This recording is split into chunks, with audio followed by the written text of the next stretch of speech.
Most people desire a better life, whether that's relationships, health, or wealth. I've been striving to better myself over 2019 as well by reading a decent amount of books, but let's be real, I was listening to them. In this video, I'm sharing the 5 books that have really changed my life this year. There's also one thing that came up multiple times as I've been reading this year. It's come up in multiple books and also in a couple other things, so I really wanted to share that with you guys, and hopefully it can change your life, so stick around till the end.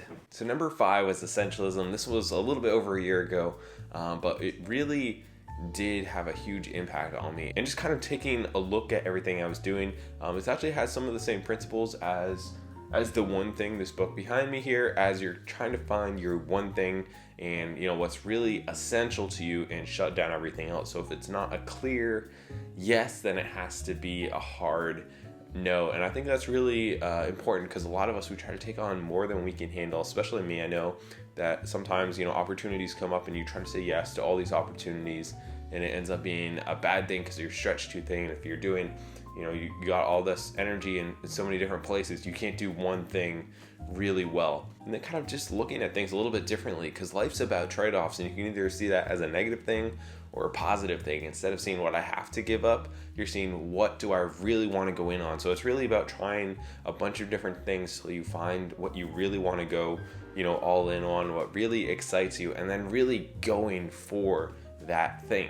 So then there's this one quote in it that I don't really remember how it goes, but the author asks, is it at all likely that at the end of your life you're going to look back and say, I wish I had been less true to myself. I wish I had done more things that everybody else wanted me to do. If you guys know any other books that are similar to Essentialism, I've read a few different books on minimalism and stuff like that, and I didn't really like them. So if you do have any recommendations, throw them down in the comments. I'm looking for some others.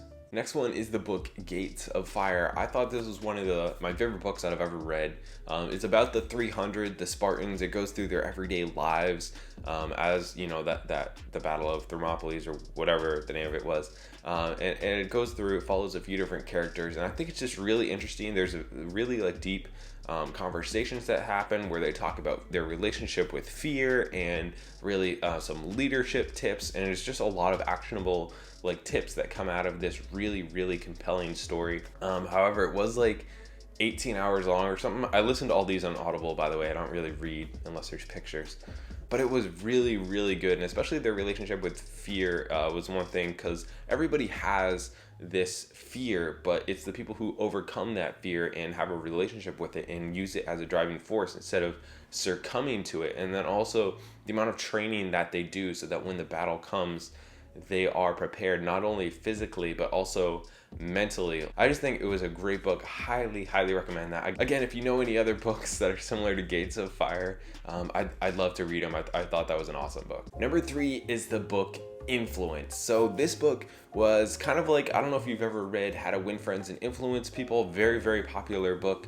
That's actually one of my favorite books of all time, and I do read that over and over again. But Influence is also kind of on a similar vein, where it really just kind of explains how people work, how people think. It's a little bit more salesy, so geared towards how you can how people try to manipulate us, or how we could manipulate people, why people offer a free month so that you'll sign up for their entire thing, or why people will give you something for free so that you feel indebted to them. So there was actually this place that we went to while we were on our trip in Belize, where it's there's these little things next to each other, and each one is trying to give you as much free stuff as possible so that you'll buy drinks or whatever from them while you're sitting on the beach. So they'll give you a lawn chair, free shots, and floaties, and all this other stuff. They're just trying to give you as much as possible so that you'll feel indebted to give them stuff back, which is the theory of reciprocity. So that's not necessarily a bad thing, but I think it does definitely say that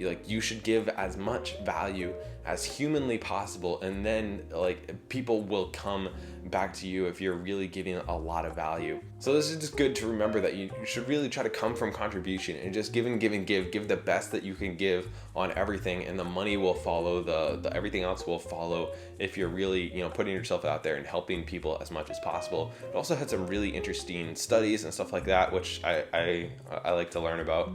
So that was definitely a good book, especially if you're a small business owner or an influencer or anything like that, or you're in any type of sales. It's definitely made for those type of people. Number 4 is The Immigrant Edge, and this was really a great book. It was recommended to me by my real estate coach. So these are the 7 traits that he lays out into the book.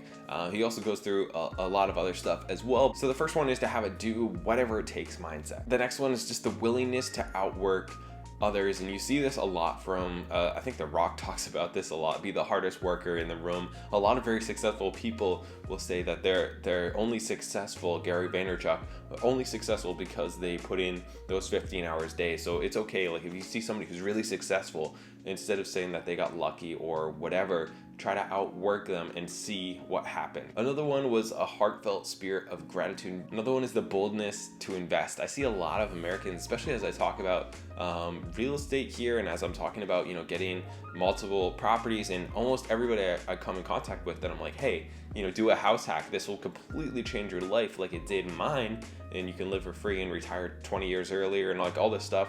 A lot of times they'll have this fear of, I don't want to be a landlord. I don't know how to do that. I don't know how to fix stuff. I don't know how to deal with tenants. I don't want to do that. I don't want to invest in the stock market. What if it crashes tomorrow? It could crash tomorrow. You could have bad tenants. The house could burn down. But if you never take that risk, you're going to continue working till you're 65. So it's a boldness to invest and to take chances and to really go for it, whether that's investing in yourself and being willing to pay $800 on a course that could change your life potentially, or if it's investing, like everything that you have into this next property, which you've done the math on, and you know that this will work out, and in 10 years it'll change your life. A commitment to delayed gratification. I think this is really, really important, whether you're on the minimalist aspect or the financial aspect. Like, it's definitely very easy to fall into instant gratification, especially in today's society where everything's instant. You can order stuff without even clicking a button on Amazon by just talking to Alexa. Like, everything's very, very quick.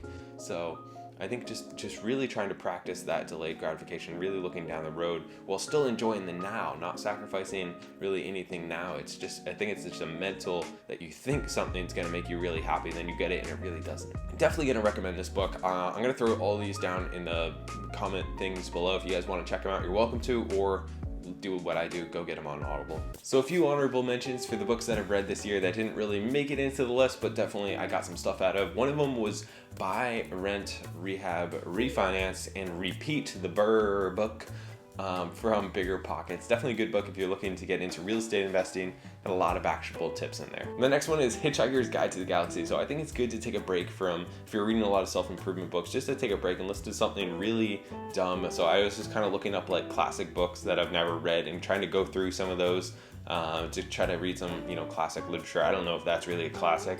I have really no idea, because that's why I'm trying to read more books, because I really don't know. So I think it's definitely good to read some books like that. And it's just really fun to just relax and listen to something really stupid but entertaining. The next one is Minimalist Parenting. So I was looking again for minimalist books, and this one, even though I'm not a parent yet, I did read, because it actually did have a lot of good stuff in it about being a minimalist and like everyday minimalist living. And then I just kind of skipped some of the ones where they're talking about schooling and stuff like that. So it definitely had some good stuff in there. Again, if you know any other minimalist books, throw them down in the comments. So the number 1 book that changed my life in 2019,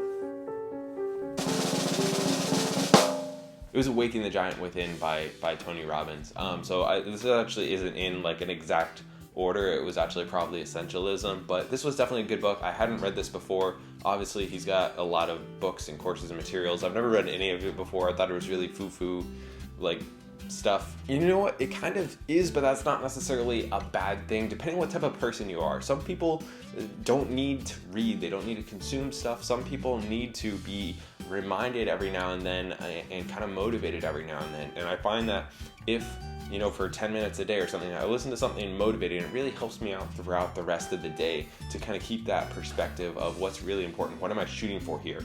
So in this book, he talks about decisions and how they impact your life, and are you living right now for your life in the future. Are you actually making steps every single day to get closer to that goal?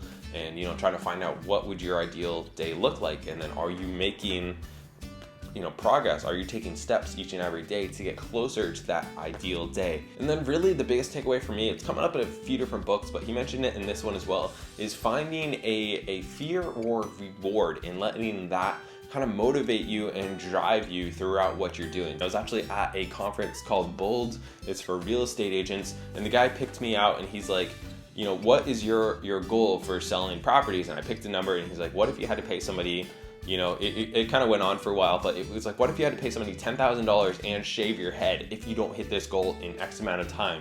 What is your true goal? And then you narrow it down to like, I feel comfortable with X amount of properties. Like I know I can hit that even if there are these huge consequences if I don't. Like I think I can figure that out. And so trying to find out, so think of instead of thinking of a goal of like, I'd like to make $1 million, but instead it's like, no, I need to make $106,000.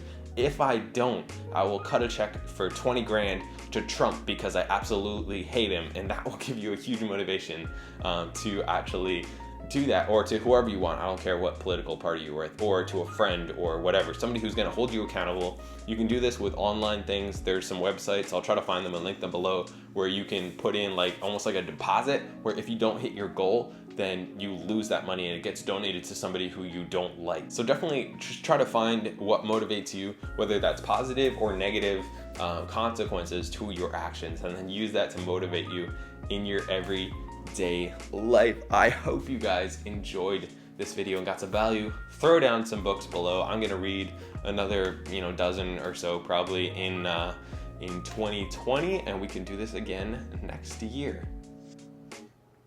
Goodbye.